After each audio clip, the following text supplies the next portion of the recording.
seja bem-vinda, bem-vindo. Começando mais uma análise dos fatos aqui na Rádio dos Melhores Ouvintes, para te atualizar de tudo que acontece no meio do dia, muitas vezes na hora do seu almoço, em mais uma segunda-feira. Tudo bem, Felipe? Salve, salve, Carol, equipe da Eldorado FM, Melhores Ouvintes, sempre um prazer falar com vocês aqui no Análise dos Fatos, que logo em seguida da transmissão no rádio fica disponível nas plataformas de podcast. Vamos com tudo para mais uma semana de trabalho com noticiário sempre cheio nesse país. Vamos aos destaques desta segunda, 8 de maio.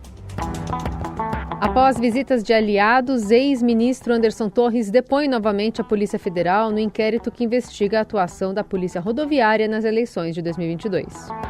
Inadimplência bate recorde, chega a 43% do país e trava crescimento. E ainda quem deve ser o nome indicado por Lula para a vaga do STF e como o novo plano diretor mudou a cara de bairros de São Paulo como Brooklyn, Butantã e Sumaré. O que acontece no Brasil e no mundo. Análise dos fatos. O ex-ministro da Justiça e ex-secretário de Segurança do Distrito Federal, Anderson Torres, depõe nesta segunda à Polícia Federal. Ele deve prestar informações a respeito dos bloqueios realizados pela Polícia Rodoviária Federal em regiões do Nordeste no dia 30 de outubro, durante as votações do segundo turno. A Polícia Rodoviária Federal é subordinada ao Ministério da Justiça, que na época era comandado por ele. Esse depoimento estava marcado para ocorrer no dia 24 de fevereiro, porém foi adiado devido a um pedido da defesa de Torres, que alegou fragilidade na saúde mental do ex-secretário. Na sexta, o ministro Alexandre de Moraes, do Supremo Tribunal Federal, negou mais um pedido da defesa de Torres para colocá-lo em liberdade. Também Moraes autorizou que senadores de oposição visitassem ontem o ex-aliado e ex-ministro, o aliado e ex-ministro na prisão. A lista inclui ex-ministros do governo Bolsonaro, como hoje o senador Rogério Marinho, que comentou do estado de saúde de Torres.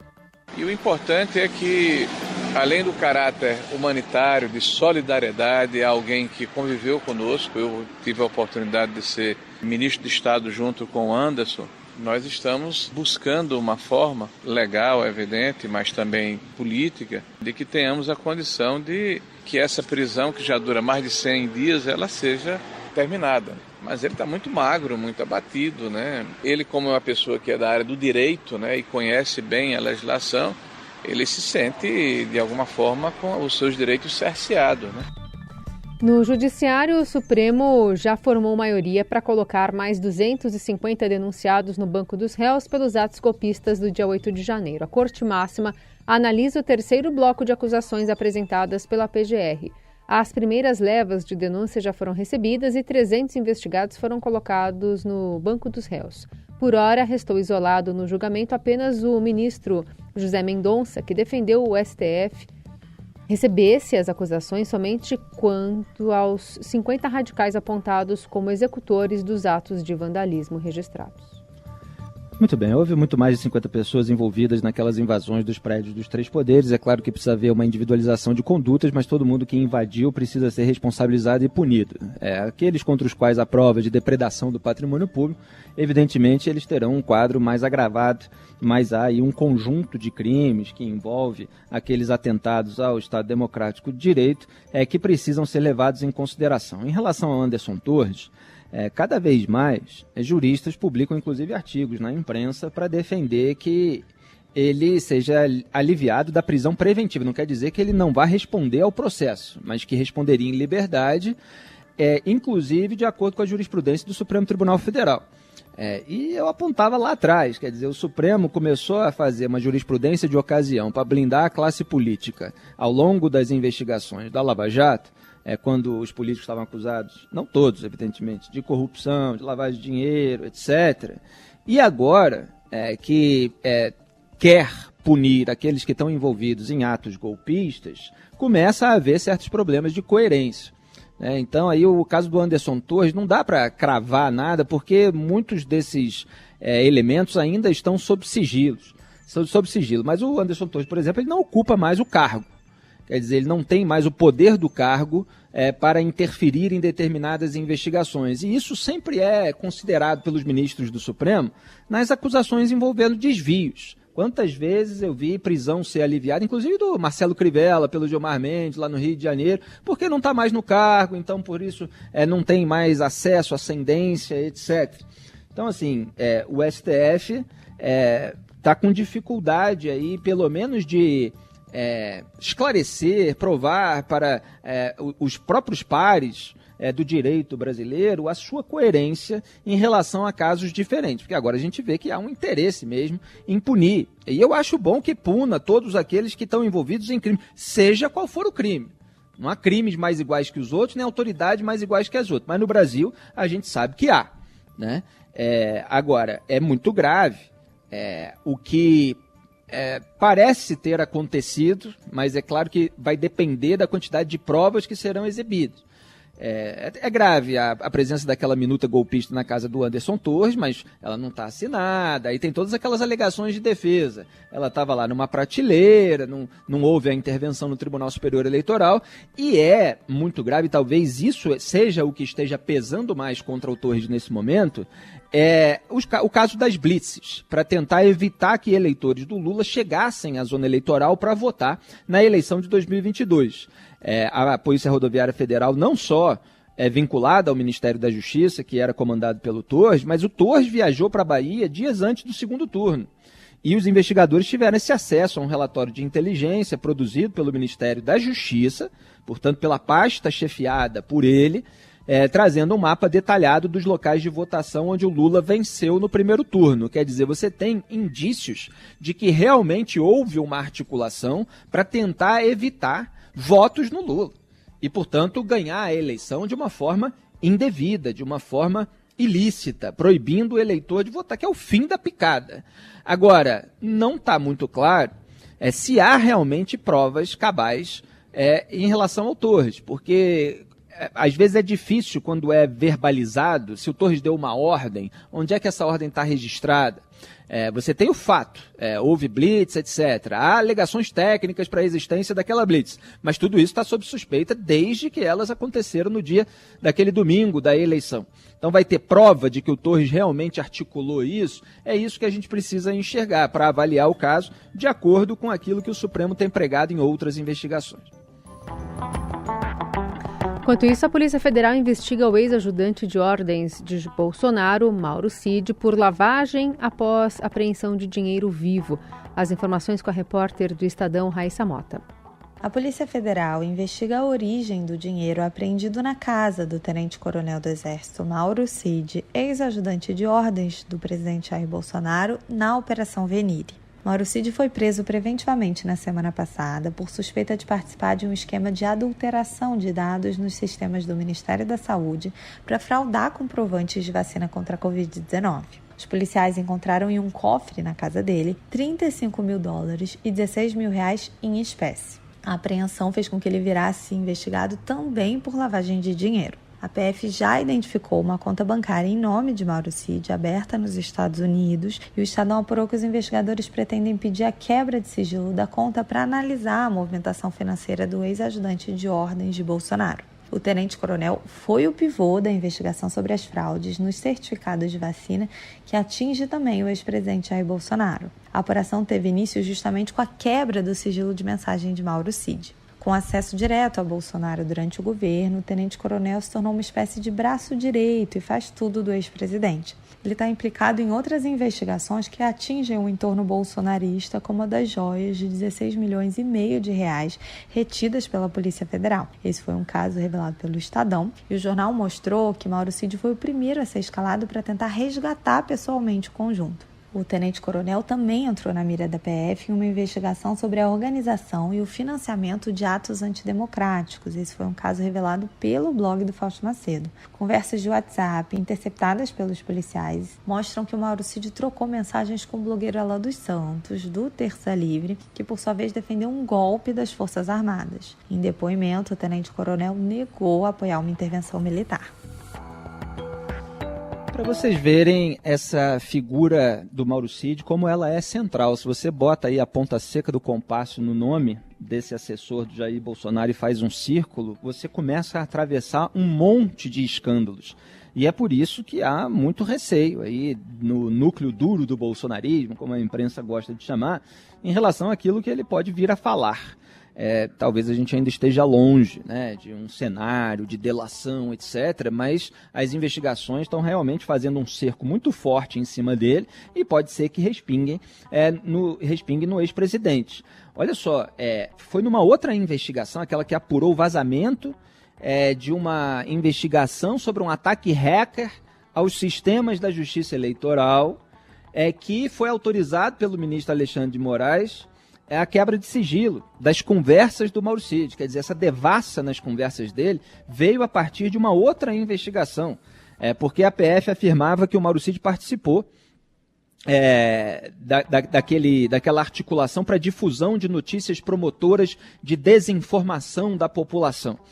E aí você descobriu nessas conversas que ele estava fraudando cartões de vacinação. Aí tem toda a alegação da PF, que eles queriam manter coeso o discurso, quer dizer, não queriam se vacinar porque estavam falando mal da vacinação publicamente, então estavam dispostos a delinquir, inclusive, para manter essa suposta coesão de um discurso ideologizado. Agora nessa investigação sobre a fraude dos cartões, você encontra dinheiro vivo na casa dele, aí quantias elevadas de dezenas de milhares de dólares. Então já começa a ser suspeito e parte-se para uma outra investigação de lavagem de dinheiro, sendo que o Mauro Cid já tinha aparecido em reportagens que traziam elementos de uma investigação que estava rolando e a qual a gente ainda não tem completo acesso, sobre um possível caixa 2 do Bolsonaro no Planalto. Quer dizer, o Mauro Cid seria o militar responsável pelas transações financeiras que pudessem eventualmente estar pagando contas do clã presidencial. Então é preciso, claro, ir adiante com essas investigações sobre o Mauro Cid e vamos ver quem é que vai acabar incriminado nelas. Na Eldorado, análise dos fatos. E agora a gente traz a apuração da repórter Vera Rosa, colunista de Estadão, sobre o presidente Lula, que tem ignorado pressões e está decidido a indicar Cristiano Zanin para o Supremo Tribunal Federal. Oi, Vera. O advogado Cristiano Zanin foi quem o defendeu nos processos da Lava Jato e também foi advogado de Lula na campanha à presidência no ano passado. O presidente tem manifestado essa convicção em conversas reservadas com vários interlocutores e também não tem escondido a contrariedade com fortes ataques ao Zanin por parte do PT. No mês passado, por exemplo, o presidente estava numa viagem oficial a Lisboa e numa reunião reservada, da qual participaram alguns empresários, ele disse que não está preocupado com possíveis repercussões negativas da sua escolha para ocupar a cadeira do ministro Ricardo Lewandowski no Supremo. O ministro Ricardo Lewandowski completa 75 anos na próxima quinta-feira, dia 11, mas se aposentou no mês passado, um pouquinho antes, e é essa vaga que o presidente Lula tem que preencher. Ainda nessa semana, o presidente pretende ter uma conversa com o Lewandowski sobre esse assunto, porque o candidato favorito, na verdade, do ex-ministro Lewandowski é o advogado Manuel Carlos de Almeida Neto, que trabalhou tanto no Supremo como no Tribunal Superior Eleitoral. Mas o presidente Lula gostaria de saber se o ex-ministro Lewandowski pode apoiar a candidatura de Zanin, porque ainda há uma segunda vaga para o Supremo a preencher em outubro, quando se aposenta a presidente do Supremo, Rosa Weber, que em outubro ela faz 75 anos. E os ministros do Supremo são obrigados a se aposentar nessa idade. Então, em outubro, haverá essa segunda vaga, mas o presidente Lula acha que deve indicar o Zanin agora, porque não sabe como estará o ambiente político em outubro. E lembrando que todas essas indicações precisam ser aprovadas pelo Senado. Então, o presidente quer indicar Zanin agora, porque acha que é mais fácil, que agora ele conta com uma maioria no Supremo. E também em outubro ele pode ter mais pressões para indicar, por exemplo, até uma mulher, porque a vaga será de Rosa Weber. Bom, eu vou repetir o que eu tenho falado desde o começo desse episódio. O Lula só vai indicar outra pessoa que não seja o Cristiano Zanin se ele encontrar uma pessoa em quem ele tem tanta confiança quanto ele tem em Cristiano Zanin. E pelo visto ele não encontrou. Ele quer colocar o advogado dele e ele está fazendo todo o cálculo político de que precisa fazer isso agora, enquanto está em lua de mel, porque foi eleito recentemente, apesar de todas as críticas que as barbaridades que ele anda falando e eventualmente fazendo, já tem surgido aí. mas ele acha que depois, um eventual agravamento de crise econômica ou qualquer questão aí de contestação política dos seus atos ou falas, pode ter um ambiente pior para ele indicar o próprio advogado. Em qualquer país sério, o presidente da República não indica advogado para a Suprema Corte.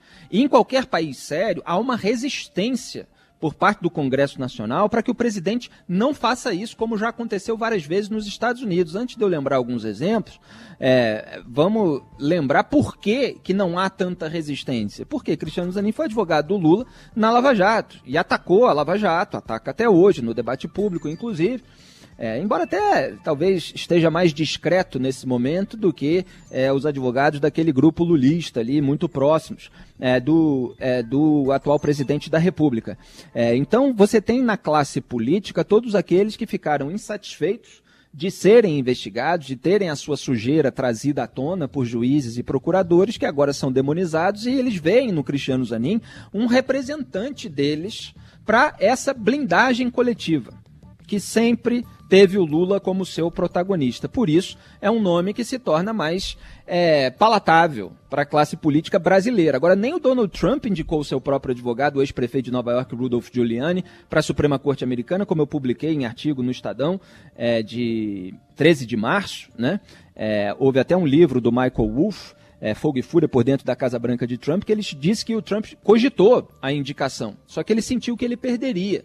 O Lula, ele cogita, o título do meu artigo era O Trumpismo de Lula, e ele acha que ele pode ganhar por causa disso que eu falei. Lá nos Estados Unidos também houve outros exemplos. O George W. Bush, que é do Partido Republicano, não conseguiu emplacar a sua advogada.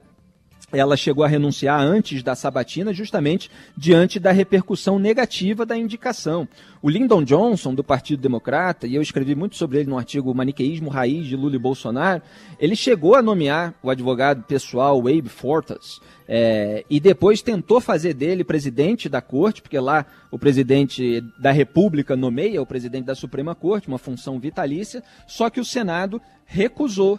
E aí o Abe Fortas, eu não sei exatamente como é que se pronuncia, ele acabou renunciando. Então sempre houve resistência nos Estados Unidos para isso. No Brasil você tem essa república bananeira, em que o presidente da República quer ter um parceiro no Supremo Tribunal Federal e está pensando mais nele do que no país.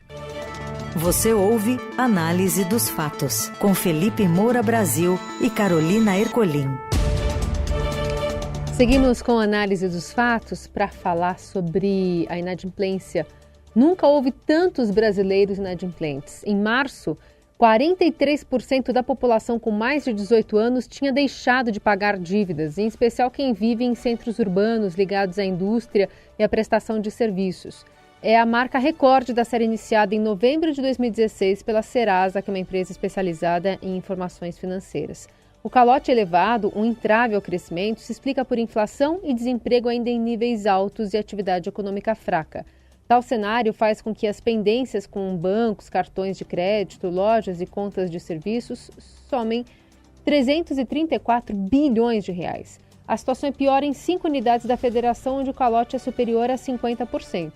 Rio de Janeiro, Amapá, Amazonas, Distrito Federal e Mato Grosso. O calote elevado emperra o crescimento da economia, tanto que é o tema alvo ali de promessas de campanha de diversos candidatos à presidência da República. O lançamento do Desenrola, programa do governo federal de renegociação de dívidas das pessoas físicas, está atrasado à espera de soluções para questões técnicas.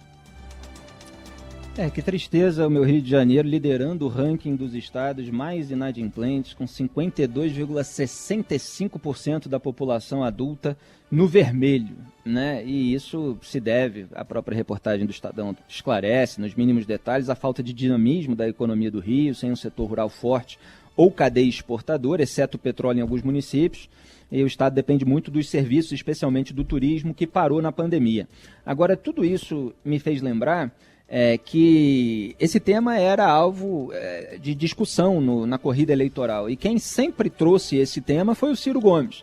Inclusive, as suas propostas começaram a ser copiadas pelo Lula ainda ao longo da corrida eleitoral, e depois, quando o PDT foi dar apoio no segundo turno ao Lula contra o Jair Bolsonaro, eles disseram que o lulismo havia incorporado aquela agenda, etc., que foi um dos pontos ali cobrados em troca do apoio.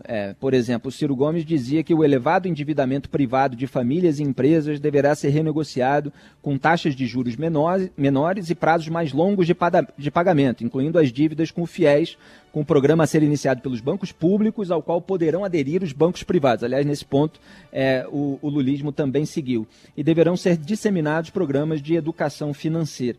Então, sempre foi uma bandeira ali do Ciro Gomes, limpar o nome de todo mundo no SPC e na Serasa. Vamos ver se isso realmente vai acontecer ao longo do governo Lula. Análise dos fatos. E diante da evidente transição de mais casas para mais prédios na capital paulista, quais áreas mais mudaram nos últimos anos? Quem conta é a Priscila Menck. Boa tarde.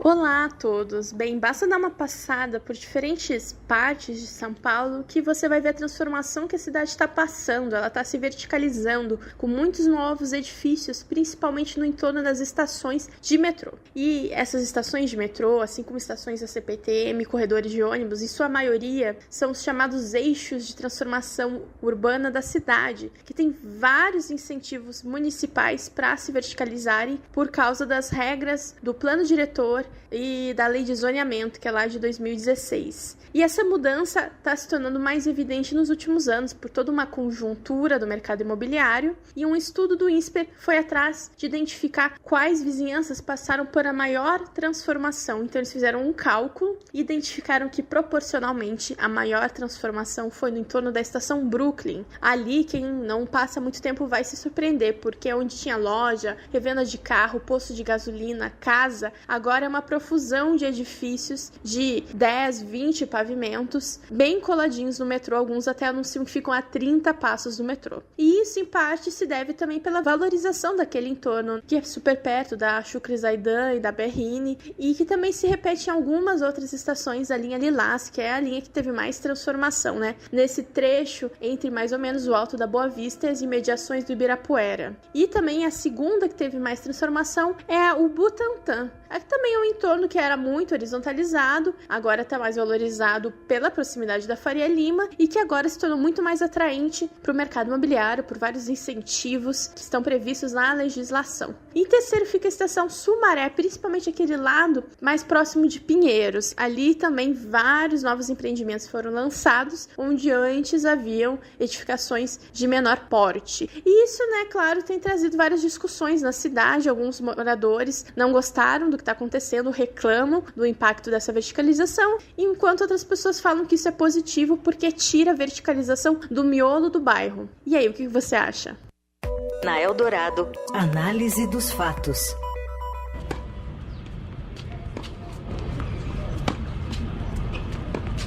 E a brasileira Bia Haddad salta 10 posições no ranking e se torna a 7ª tenista do país a entrar no top 10 mundial. Conta mais, Morelli. Olá, amigos. Hoje quero falar de tênis brasileiro e tênis mundial. Bia Haddad, a melhor tenista do Brasil, está entre as 7 melhores do mundo. Na verdade, ela subiu para o top 10 na 7ª colocação em duplas. Ela ganhou um torneio de dupla no fim de semana na Espanha, o Master 1000 de Madrid, e isso na manhã dessa segunda-feira, no novo ranking, na atualização da lista das melhores do mundo, a Bia aparece no top 10. Bacana isso, ela subiu 10 posições do ranking passado para este desta segunda-feira, por causa dessa competição que ela venceu na Espanha. Agora ela já vai para outro campeonato, para a Itália, em Roma, e é assim que é a vida de uma tenista brasileira e mundial. Bacana a Bia ficar entre as 10 melhores do mundo, nas duplas, vale ressaltar, não é em simples, é nas duplas, porque isso melhora a sua condição no circuito. Ela vai ser procurada com mais facilidade para formar outras duplas, talvez seja muito facilmente cabeça de chave nas competições que ela disputar. Talvez ela escape das primeiras rodadas de alguns torneios, entre somente a partir da segunda rodada.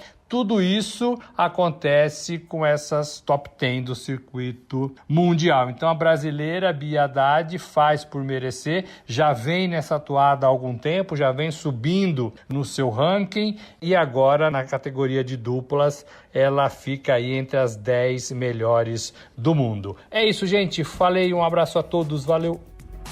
Parabéns aí a Bia Haddad, né? Dando orgulho pra gente. Tem sido raro ver atletas brasileiros despontando em modalidades individuais, como o próprio tênis, né? O Gustavo Kuerten tem uma carreira que já está ficando afastada no tempo. Ele que chegou à liderança da ATP, da Associação dos Tenistas Profissionais, ficou ali pouco mais de 40 semanas no topo. Aliás, foi treinado pelo Larry Passos, né, que foi o técnico da Bia Haddad ali a partir dos 14 anos. Depois ela passou para o Bocão, agora é o Rafael Passiaroni. Tem que valorizar também os treinadores de tênis, porque eles vão orientando aí os jogadores e isso é fundamental na ascensão das atletas. Eu torço muito pela carreira da Bia Haddad. Vamos com tudo. Ponto final nessa edição da Análise dos Fatos, com trabalhos técnicos de Moacir Biasi e o comando da mesa de som de Carlos Amaral. E como sempre, a nossa Laís Gotardo na produção, edição e coordenação. Beijo, Carol, e para todos os ouvintes, o meu abraço. Até amanhã. Boa semana. Você ouviu Análise dos Fatos. Se você perdeu esta edição ou quer ouvir de novo, acesse radioeldorado.com.br ou assine gratuitamente o podcast no iTunes, Google Podcast, Deezer ou Spotify.